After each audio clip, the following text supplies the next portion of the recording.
Good Friday morning. It's WKRK Radio in Murphy, North Carolina. It is the second day of September. You're tuned to 1320 AM, 105.5 FM, cable 25, worldwide at country.am. And on Fridays at 11:05, we have Sheriff Palmer joining us to tell us what's going on around the community. Hello, good morning, Sheriff. Good morning. How are you? Doing good. How about yourself? I'm doing okay. It seems like you're a little bit under the weather or something. Yeah, I mentioned on Party Line that, Sheriff, if you're listening, just be prepared to do all the talking today. Well, I don't know about doing all the talking, but I can do my share of it, I guess. My voice has actually gotten a little bit better since Party Line. Well, good. So I'm on my second cup of coffee. That's helping a little bit. We have been extremely busy this week. I've not had a whole lot of time to listen to Party Line or anything this week. It's started Monday morning about 7:30 and hasn't quit all week long. Hopefully some of it was a good busy. Yeah, it is. Well, that's good. I enjoy getting calls and talking to our community, and people calling in about different things they're experiencing and different problems in the neighborhood. And we like to hear from those people and address those issues that's out there. Unfortunately, we get very busy on a lot of things that we don't want to deal with and don't want to have to do, but we do. Don't make fun of me reaching for my coffee. I was just going to flip that chair over backwards I did in a minute. too. My coffee was way back there near the wall. Yeah. All right. Well, we do have a lot to talk about today, and one of the things that was of huge interest was the situation in Clay County, North Carolina, Right. At the school there. Can you we shared the press release from Clay County Sheriff's Office, but your office was also involved in We that. were. We had gotten a call over the weekend from Clay County Dispatch, contacted our dispatch, and they had someone reported to them some Facebook conversations of a juvenile that attends school in Clay County, threatening to do the school some harm and threatening to basically, I think what the text said was something to the effect of burning the house down and shooting the school up and those kind of things. And the student was a resident of Cherokee County, but It was. attends Clay Yeah. County, correct? And that's kind of what happens in this area. A lot of people don't realize that, but sometimes you may live in Cherokee County, but you're closer to the school in Clay County, or you're closer to a school in Georgia or somewhere else, and you can get variances on that to attend other schools. So not everyone that's in Cherokee County attends Cherokee County schools. Right. And so if you're close to another school, or you can articulate why you need to go to another school outside of the county, they can give variances for that for people to attend schools elsewhere. But that's kind of the situation that happened up here. The child was a resident of Cherokee County, but the threats were made in Clay County. Therefore, when the investigation started, we had to be involved in that investigation and tracking the subject down and interviewing them, finding out what the validity of the threats were. And that's kind of where we assisted with Clay County, along with Clay County's investigators. I know because of the age of the suspect there, his name will not be revealed. Right. Can you tell us how old the individual was? I believe he was 15. So this was Hayesville High School? Right, Hayesville. So the situation, anytime you have a threat like that, we all know that sometimes we get upset, sometimes we say things, and I've said it and you have, and and our children have made threats like I'm going to kill you or whatever. But in today's day and time, when those are made in a public setting and they're made toward a public place, we have to take each and every threat seriously. We have to follow up on that and investigate each and every one of those threats. With our Cherokee County school system and with the kids there, I was a resource officer there in the school. I was the assistant chief there. And so I kind of understand a little bit from the inside workings of what happens when those things happen, of how the teachers have to take precautions, of how the principal and the school system itself has to take precautions, because they do have a certain amount of liability on themselves when they know of situations that potentially could happen. And if they don't respond to that or don't take action, there's a certain liability on that end of it. So we have to take every threat seriously, no matter how minor it may be. And in this situation, he had solicited the help of some other students of the school to help this out in some manner? Yeah, I don't know all the details of that. It was a Clay County case. We had limited assistance on this. But it was one of those situations to where the student was soliciting help from other people and was talking about this freely and openly. And then the investigation ensued, whether he had the capability and the means to carry it out, whether he was serious about the things he was saying, whether it was something to try to just stir the other kids up and make them upset, or whether he was serious in his intent. And one of those things are very hard to determine a lot of times, because you can't really a lot of times get in the mind of another person and understand what their intent is unless they just come right out and tell you. So, with the course of this, with evolving and going, of course, there's parents out there that when they hear these things, they get upset, and when these things are going on. But I can tell you, I had phone conversation back and forth with Sheriff Davis there in Clay County about this as it was happening, and even afterwards. And I can tell you that this issue was resolved even before school started. It was before that school even went into session, that it was investigated, it was resolved, and action had been taken. And so at no point in time did we feel, or Clay County either one feel, that the children at the school were in danger, because the problem was resolved before school ever started. And got to congratulate or just give recognition to whoever that student was that did report the situation. There's a difference between tattletelling and keeping people safe. Yeah. And that, just knowing that they took the preventative measure to keep their friends. It's very important. And that's one of the things that, within the school systems itself, not just Cherokee County, but Clay and Macon and Jackson and Graham and all the Swain and all the counties that are in our area, along with North Georgia and East Tennessee.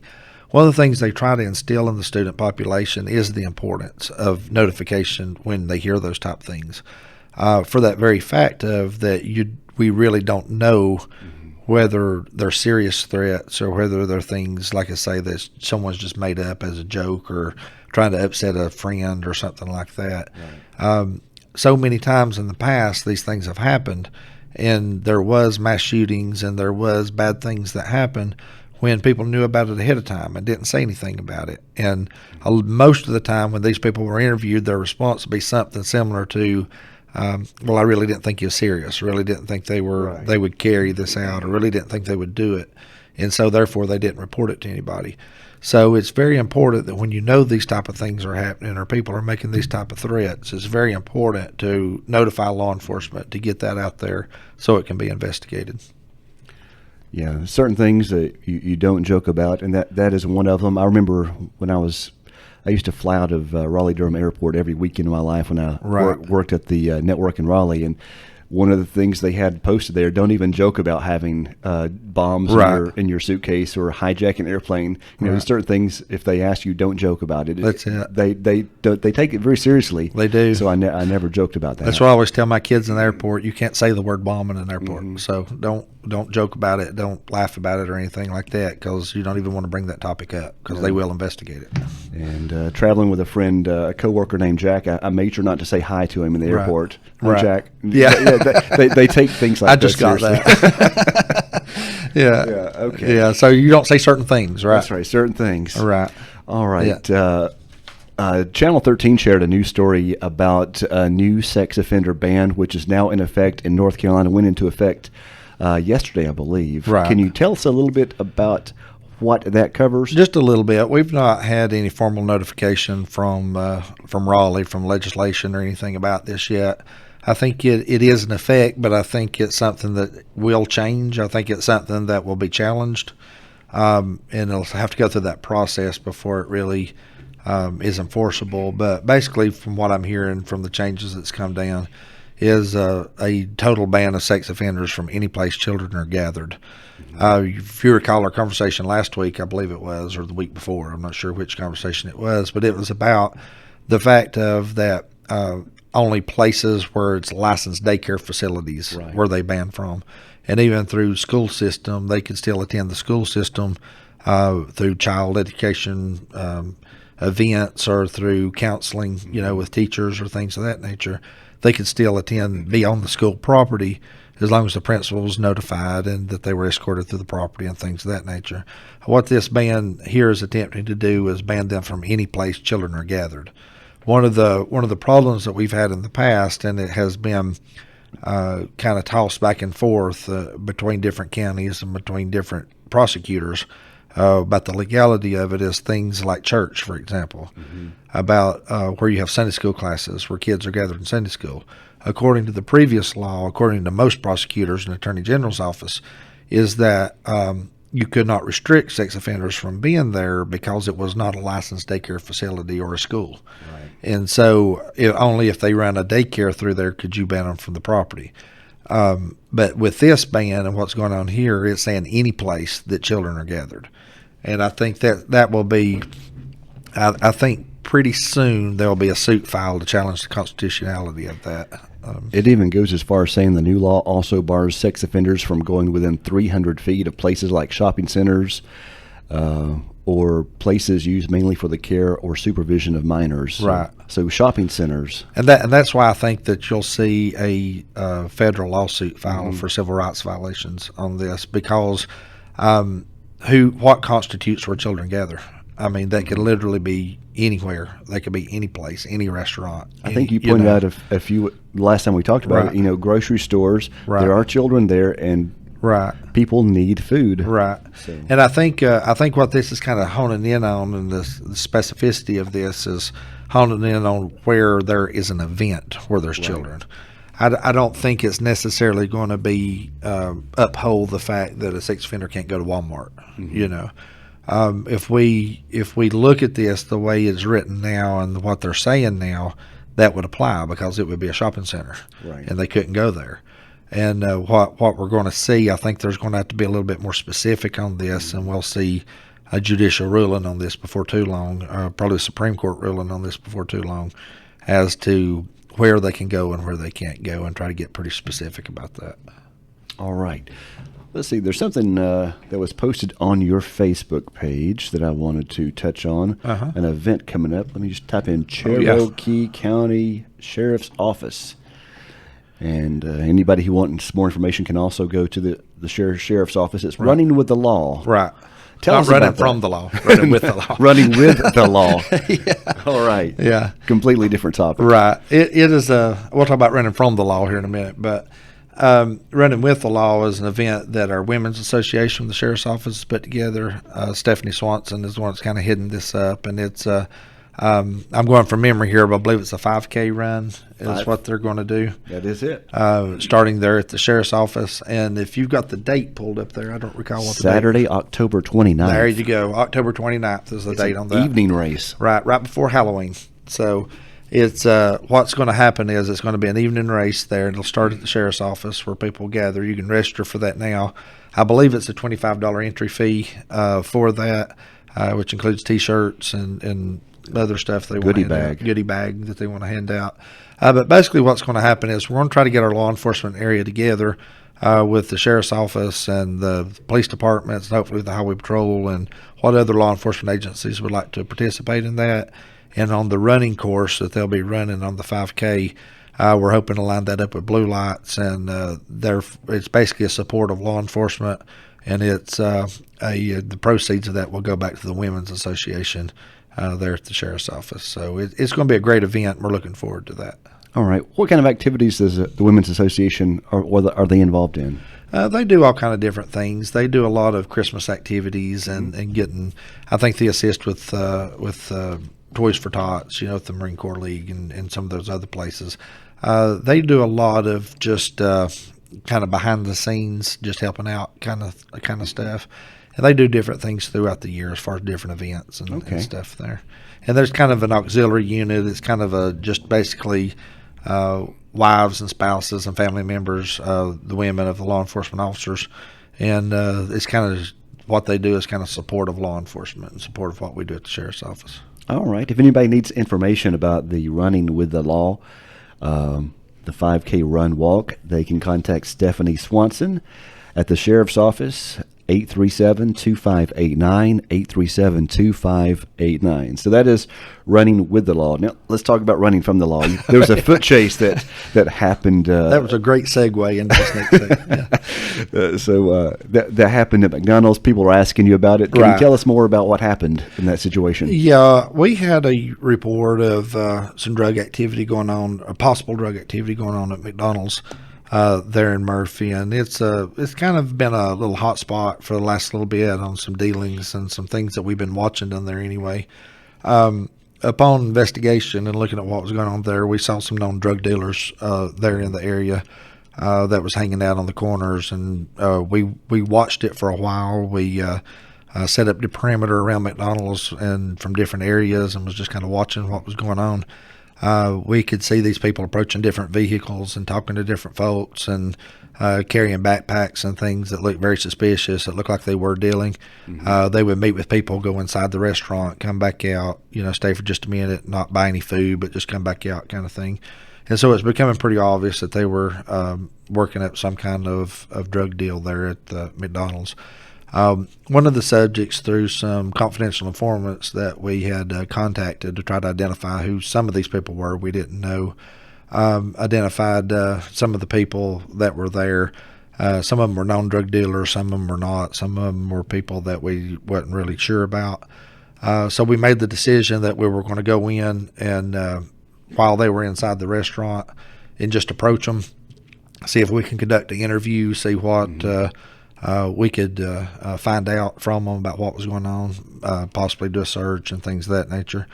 When the officers, plainclothes officers, walked into the McDonald's restaurant, one of our known drug dealers, the Miss Blaylock that you saw got arrested out of this, she recognized one of the investigators being law enforcement.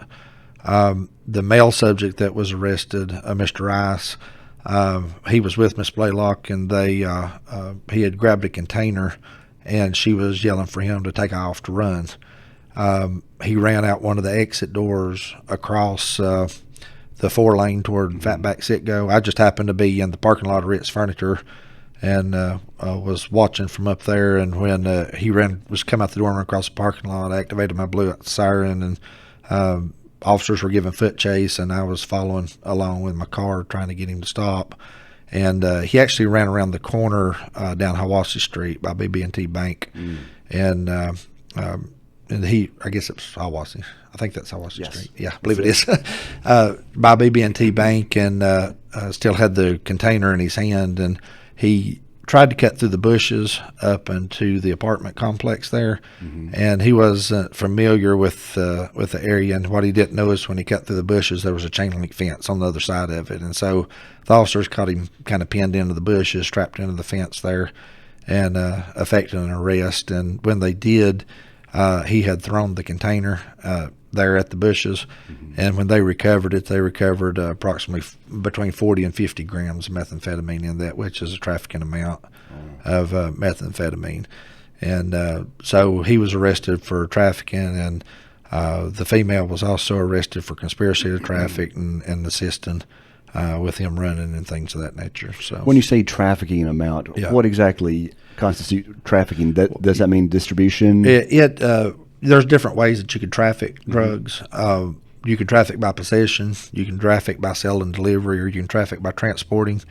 And just being in possession of methamphetamine, for example, just being in possession of more than 28 grams, 1 ounce of methamphetamine is an amount that says that you're a major dealer and you're trafficking in this. It falls under the trafficking laws. Okay. He had about between 40 and 50 grams, so he was well into the trafficking range. And there, as it goes up and you have more and more, the laws get tougher and tougher, and the results, the consequences are more and more. As you have, the more you have, the more the consequences are. With the low level, with the 28 grams, anything above it until you get to mid-level is mandatory prison time and a $250,000 fine for just possessing it. And so they were charged with that trafficking by possession. And they're also the female was charged with conspiracy to traffic. And basically what our conspiracy law says is that if 2 or more people enter into an agreement to possess or to sell or to transport, and they do one overt act to facilitate that, to make it happen, that they're guilty of conspiring to do that. And the penalty of conspiring is the same as if you actually did it. So it's the same mandatory prison time and $250,000 fine. So. Were they suspected of approaching customers in the restaurant or just meeting there? I think they were just meeting. I think they were talking with different people. Phones were seized, and don't want to get into the investigation as to what we found, but there was indications there that they were having conversations with different people as far as meeting at McDonald's to do the deals, to transfer the drugs there at McDonald's. And so those type of investigations that we're doing, we're starting to see those more and more. I was hoping to get a chance this morning. I didn't. It was just so busy at the office this morning trying to see how many trafficking cases we had charged this year. Right. Because it seems like almost every week or every couple of weeks we're charging someone else for trafficking in methamphetamine or some other drug. I used to never see press releases with the word trafficking, but now Right. they are all too common. Right. And so we're getting more and more of those bigger dealers of the bigger level players. We're actually working on people around the Southeast and different places that are supplying the stuff. As a matter of fact, we've had several meetings in the last little bit with the DEA and the ATF and different people, because these are going across state lines and going into different jurisdictions. And so we are actually in the process now of putting together some federal cases with the suppliers of people who are bringing drugs to Cherokee County. So you'll see a lot more of those bigger things happening in the next couple years, next year or so, of getting some of these main players from other states and some other places and other counties that are supplying drugs to Cherokee County. A couple of months ago, you had mentioned that there was an increase of people doing drugs, shooting up right in public spots. Right. Is that still a problem, or is that starting to go down? It's starting to die down a little bit. We are making a dent in the drug distribution in Cherokee County. It is, even though it's available, if anybody wants to find it, they can find it, but it's not as readily available as it was in the past. People are having to look a little harder to find it. They're having to make a few more phone calls. They're having to go through several different people now to get their hands on it. And so we are making a difference. We're making an impact in our community. We're by no means drug-free, and we're by no means preventing people from getting a hold of it. I mean, it's everywhere. If you want it, you can find it, kind of thing. But by taking out these main dealers and by taking out the main suppliers, we're cutting off the sources to where we're making it harder and harder for people to get. And so that's what our goal is. We never have a kind of thought process that we're going to completely wipe drugs out in Cherokee County, because that we know that won't happen. That's anybody that makes you that promise is just flat lying to you, because that, unless we build a wall around the county and just keep everybody out, that's not going to happen. But the fact of the matter is, we can make it hard on people, and we can take these main dealers out, these distributors, and that's what our goal is to make it as hard on people as we can to get the drugs. All right. What else is going on around the sheriff's office? Well, we're one thing that we're doing right now is we're making just a few changes there at the office. We've got some new programs that we're doing now. Kind of give you the Cliff Note version of this. I know don't have a whole lot of time left, but before we had a report writing system that was through Southern Software, and our dispatch had a dispatching system, a CAD system that's through a completely different company called Spillman. And the two companies don't talk to each other. They don't work together. Right.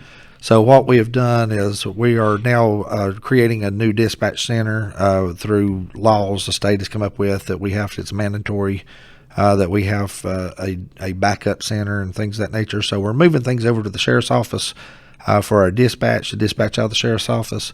But in the course of doing that, we've went ahead and changed our system to Southern Software is now going to handle the complete system, from the CAD dispatching to the report writing system to jail report writing system and all that.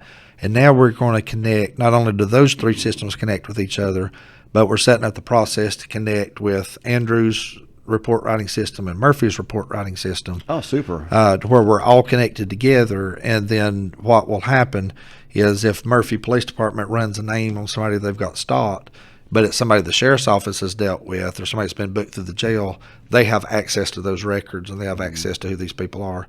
Same thing with us. If our deputies run a name that they've never heard of before, but Murphy Police Department has dealt with them, or Andrews Police Department has dealt with them, and they've put them in the system, we can extract their information from the system and identify people and see who they are. So I've always heard the expression, we all need to get on the same page. Right, and we literally are getting on the That's same what's page. happening, networking everyone together. Right, we are literally getting on the same page. And people who aren't familiar with computers and networking may not understand the value of just how important the communications and electronics, Right. how compatible that compatibility issue is in. Well, one job. of the things also with this system is we're going through a process now, and we've got a few of the cars up and running and doing this called the AVL system. And basically what it is, it's like their GPS. It's like a GPS system for your car. And what happens is now with this system, we transferred this week and started this week.